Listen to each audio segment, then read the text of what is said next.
I will say, overall, like, the lane itself will usually be even. It's more about in the game, rather than lane. Matu's in trouble! Oh! Just enough damage from BZZ. That's going to be first blood the way of Gambit. You've had a lot of experience with that with him on your team in the past. I'm sure, as we're going to see an Impale connect onto Zai, but Telekinesis is there. There's going to be enough damage for ultimate just in time for DR. Zai taking the brunt of the damage now as he attempts to get out of dodge. He's going to pop that wand. He's going to apply some more pressure to DR. Looks like he's going to go down to Zai's newly picked up ultimate. And now Immersion. It's funny, when they changed the hero, nobody really knew. As we're going to perhaps see some action here. Nisha with a nice silence there to be able to get that haste rune. In fact, we'll turn his sights to Immersion. There's the coil. He already used the spike carapace. He's going to dodge the Impale in Fog. Illusory Orb and a couple of right clicks should suffice. Then kind of this hero that just plays on it by itself for, you know, the entire game. Yeah, it has more options in laning, right? The old Brood was extremely one-dimensional. Yeah, he is in trouble. Squeezing in Afterlife. There's going to be a couple TPs coming in, but not in time to save their comrade as BZZ gets a nice double Impale on top of the cookie as well. But Matu is not scared of anything. BZZ is going to fall as well, so it's a 2 for nothing to start things out. And they are completely surrounding Immersion. Pops the spike carapace, but Matu and company will easily take him out. Gonna have to wait and see what his idea is after Dagger. I don't think he's shift queued anything else up. Matu is currently soloing Roshan. Yep, as Nisha gets a coil off, and it looks like the LC will take a tumble here, in addition to the very early Roche like you talked about. Now I'm gonna run at you. I think in this game, I'm not gonna say you're gonna see Diffusal every game. Oh, we're gonna see it coil up again because of that arcane rune. That Nisha, basically nothing. Yeah, absolutely nothing. Gets a silence off, so it won't get dueled as of yet. Illusory or out, but Nisha barely surviving for now, but finally the Mortimer's Kisses catch up to him. So a nice turnaround kill for Gambit. Much needed. Diffusal Ursa, I think it's also a very good way for him to deal with Troll, right? It's also a great counter matchup. See the tier 1 tower and the grip, but Puppey's going to continue on. The cookie only hitting YapzOr there, so they'll get both the tower and the kill. And now DR, looks like YapzOr will sacrifice his life for the betterment of his team. Oh, we can see an Avatos. Is that a blink reveal?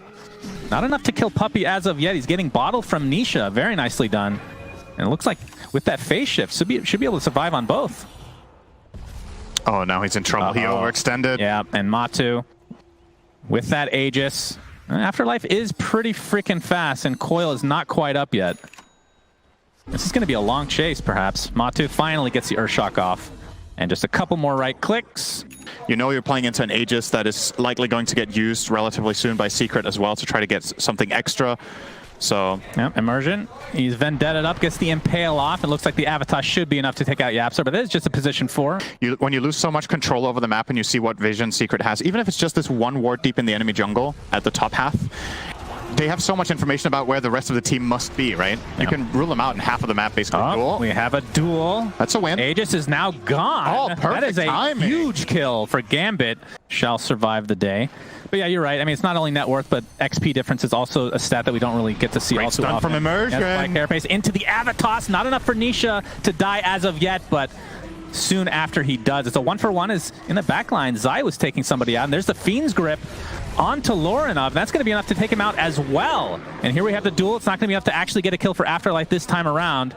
And the Nightmare into the double Impale to follow.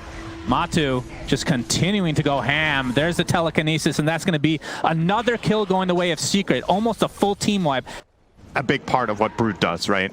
You are, even though you do get this honestly great puck kill. Oh, goodbye, BZZ. He is very dead. So. That would have been a great pick for Secret. I mean, they're obviously very comfortable right now, but that is the kill they want to find. Courier snipe. Oh, they see him, Puppey, with the Nightmare. Vendetta stolen from YapzOr. That'll come in handy, and there's the Fiend's Grip, and this will be eventually an easy kill. Bonk. And they look pretty primed and ready to go. Like, the longer this game goes, obviously it's going to be better for the Troll Warlord who went for this farming build. As see some aggression here. Looks like the duel will be successful. The coil's going to keep everyone in place, but it's not enough to keep Zai alive. So a big duel victory there for Gambit. Looks like they'll trade off one. Nightmare. Yo, Puppey, wake him up. Fiend's Grip. He can't wake up. Yeah, he's still sleeping. Hibernating is the bear. It looks like that might just break things up. And, well, I say that now, but Matu is very aggressive. Has the Aegis, obviously, so not too scared of anything right now. Pops the Enrage. But to gain traction in the early stages of the game before you can actually, you know, potentially turn into a carry-type hero. As, well, BZZ's toast. Goodbye. Oh, they found Nyx, too. Yep, Nightmare keeps him in place. Yep. There's the shard from Afterlife, but the Fiend's Grip to follow, and they're just going to have to sacrifice their little bug friend. Time this again. Yeah, they do have that BKB timing of Troll, which really needs to pay off here with that 9-seconder. They will find an opening here. Yeah, Matu gets stunned with Spike Carapace. Cookie's going to keep Immersion alive for now. Matu very low on mana. He kind of wants to die here. He's going to pop the Enrage and DR. He gets pressed the attack. Looks like he'll be safe for now into the high ground. The Spider's being farmed up in the meantime, but they'll find the Nyx Assassins, buy back into the game immediately. Lorna not able to take anybody out with the Avatos. We'll have to try to get out of dodge here. And now Troll getting chased by Matu. Press the attack again used to try to keep him alive. In the meantime, we're seeing yet another kill on the backside. As Secret just continuing the pressure here. Another 12 seconds on the Aegis. We'll see how close they've timed this, but my goodness, Troll out of nowhere. No press the attack available that time around. The whole time don't want to fight into the Aegis. And yeah, it's... The toss into the Impale under the tier 3 towers. Duel is there as well. Do they have enough damage to actually take him out? But the Nightmare save for now. He will die, but no duel damage goes the way of Gambit. But they've taken heavy, heavy damage as a result of this. Looks like Secret will respect this, though, and fall back. You Mortimer Kisses on top of it. Maybe you find a duel, maybe you find a Nyx stun, whatever it is, so that you pile onto something and build some sort of an advantage in the beginning. Oh, that's a very easy kill. Yep. Script. If I'm not mistaken, does it do full damage or is it less damage as well? Full damage. Oh, heals for good. Heals for a quarter though. Yeah, we're gonna see the Avatos. Not quite enough, but the duel should be there. It's finally a winner for Afterlife. This could be good for them. Potential big kill on Nisha. He's going to get trolled here, as Troll actually popped his ult, and now that's going to leave Nisha completely free to get out. But now the pressure is applied to Zai. Looks like he'll get away as Matu pops the BKB. Now Troll attempting to get out. Looks like Lorna might have to be... the Cookie will be used on him instead. And again, it just feels like this whole game, Gambit is on the retreat in their own base. They do survive, though. Oh, I speak too soon here. Press the attack on Emergent with the Spike Carapace combination. There's the tree toss killing a bunch of spiders. Well, you use it before that. It doesn't take it off. Nothing takes it off anymore. Well, Emergent gets jumped for the time being, but there's the coil onto 3 heroes. They're stuck inside, but the right clicks, and there's the Nightmare, or the Fiend's Grip, I should say. Gets tossed into the fray, though. Pops his ult, doing a lot of damage. Matu trying to reset. Looks like Puppy's going to resign to his own death here. He's going to be the first to fall. Enrage popped. Looks like Zai's trying to work his way around the outside of this fight here. As Cheese is popped by Matu. And the stacks are starting to get overwhelming, no pun intended, onto the Troll Warlord. And that's going to be an easy kill. They just outlast them. The farm differential is too big. 16k net worth. This should be, at the very least, a set of racks. Really felt like they're connecting on something here. They managed to counter out the grip. It took a little bit of time, but that's an extra kill. Afterlife is not getting out of this one. Yep, super dead. Especially when you build this way. There's a defusal onto BZZ. Looks like he is mega dead. Oh! There's the Yules to save him for now, but the coil will keep. It's just for BZZ. That's all they want. Oh, okay, press the attack. I mean, eventually, he's gonna die. Nice cookie. He's styling on Secret right now, but as Matu just pounding on these racks. Hey guys, you're getting megged. Yep, Solar Crest applied. He's gonna be very difficult. Now, he's Satanic along with the Aegis and the Ags like we talked about. Pops the Enrage early because the cooldown is super low, has absolutely no mana to speak of, but they do no damage to this bear. Press the attack applied to Troll, but eventually this rack shall fall. That will be Megas for Secret, and I believe we're going to have one more fight before the GGs come out. They're going to fight under their tier 3 towers. Matu is getting pretty low, still has the Satanic, of course, and the Enrage. He's going to get tossed, not into Fountain, but into the arms of the Troll Warlord. Fiend's Grip will stop the attacking, and that last right click for Matu is more than enough. Buyback onto the Nyx Assassin, but Troll Warlord has absolutely nothing to work with. Still dead for 80 seconds. Toss. There we're seeing the duel into the Fountain. He gets it! Unreal! But they still lose, sadly. As, the fountain farming commences. My favorite thing in Dota, of course. It's a great feature. Love this. No, this is fine. If it's a little like diving here and there, but farming is different than diving. You know what I mean? Farming requires like 2 minutes of time invested into your fountain. Is there a pro team in Dota that never says GG until the throne falls? I'm sure there's plenty. Oh, they actually disconnect. Maybe we have them muted. Because if that is the case, what do you think the public...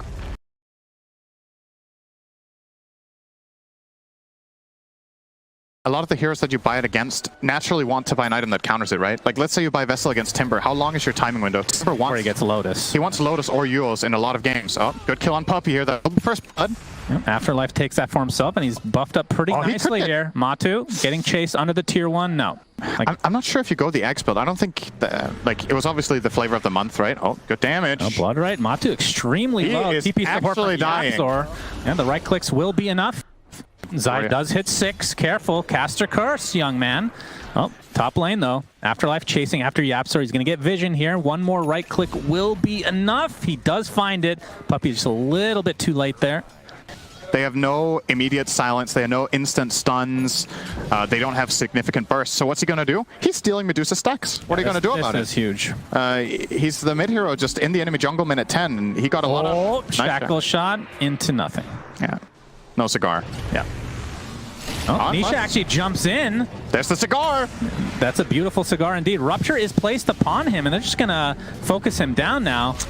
Looks like they'll find it pretty easily. So a little bit too deep for Nisha. There's a life lesson for you. Don't smoke. Like, I would love to see Gambit actually defend here. I think a lot of the time you just let this tower go. I think they can hold it. Yeah, they're trading for now. They're going to find, yeah.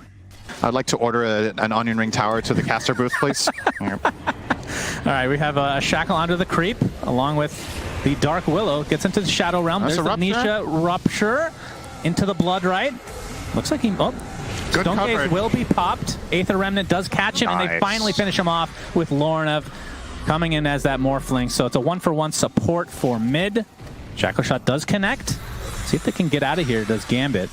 Whirling Death. Zai might be in a little bit of trouble here. He's completely surrounded. Overload's going to be used, and the right clicks of Lornev doing so much damage into the waveform.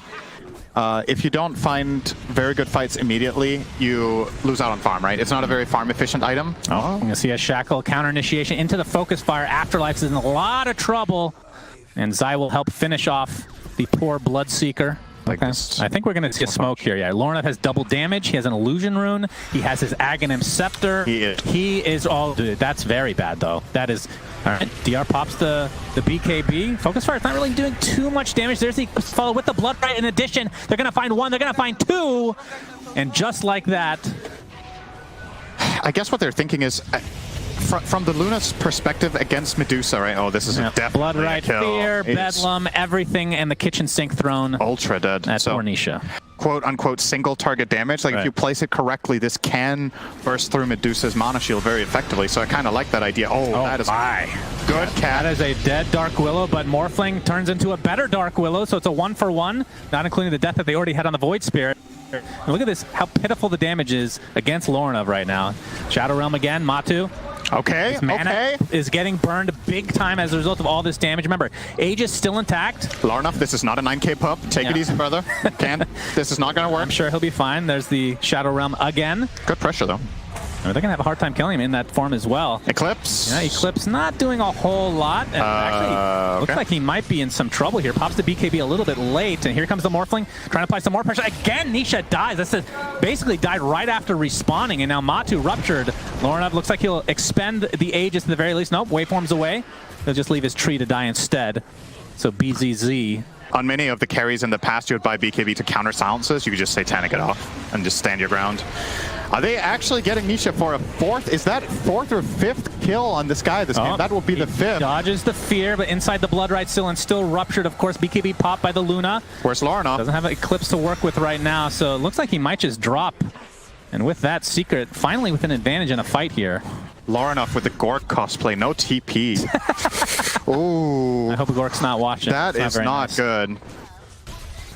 I'm actually interested to see why Nisha is going for Shard very early. I don't know if I've seen that before. As we're going to see the Bramble. BKB popped by Zai, and he's going to... Oh. Looks like he'll be okay here. Found Afterlife in the meantime. For the most part, is doing... Like, I guess it's more of a mix with this Shadow Realm, but a ton of magic damage himself. Again, I think the logic, it comes back to Medusa, right? Oh, hang on. First Crown into the Bramble. Matu's going to tank up a little bit of that as we hear BKB popped. As Nisha ruptured again, and the Shadow Realm Morphling is destroying him along with Puppy. They're going to find the tree, so it's a 2-for-1 to start things out as a buyback.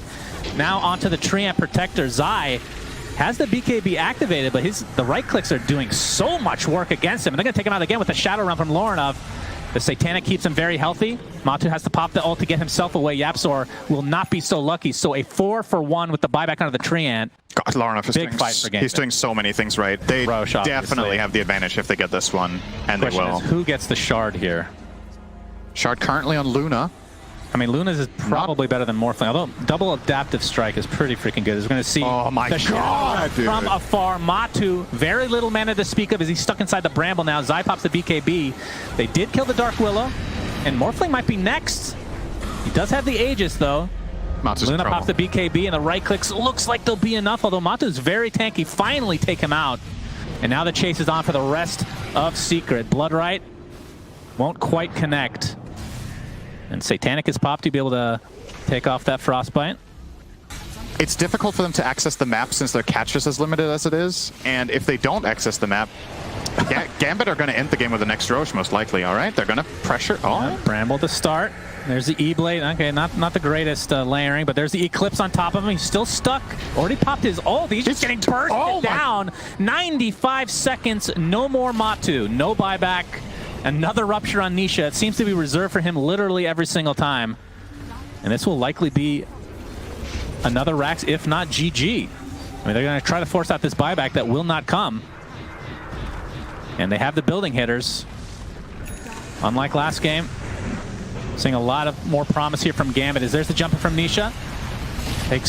Pops the BKB. Another Rupture applied to him. Now he's going to get rooted on top, and the right click should be more than enough. He's going to have to buy back into the game immediately, but while this space is being created, the racks are being destroyed. And we've seen this story before. man. There's way too much damage and way too much sustainability from Gambit. Look at Larenov's inventory. Like, how do you actually kill this guy? He has Manta, BKB, Satanic, and Minotaur. Yeah, he's like he's four different dispels. I mean, he has to make a mistake for you to kill him. Nisha. Oh my God. Nisha, that is a... Oh, he actually gets out just barely. Oh, as the Bramble connects there. I believe that is the Curse Crown shard, if I'm not mistaken. As this is going to be Mega Creeps at the very least. 30 seconds, no Matu still. Zai dead for 76. And Larenov disconnects. He's out. It's over. Are they going to pause or what? No, I'm guessing GG's were called. I think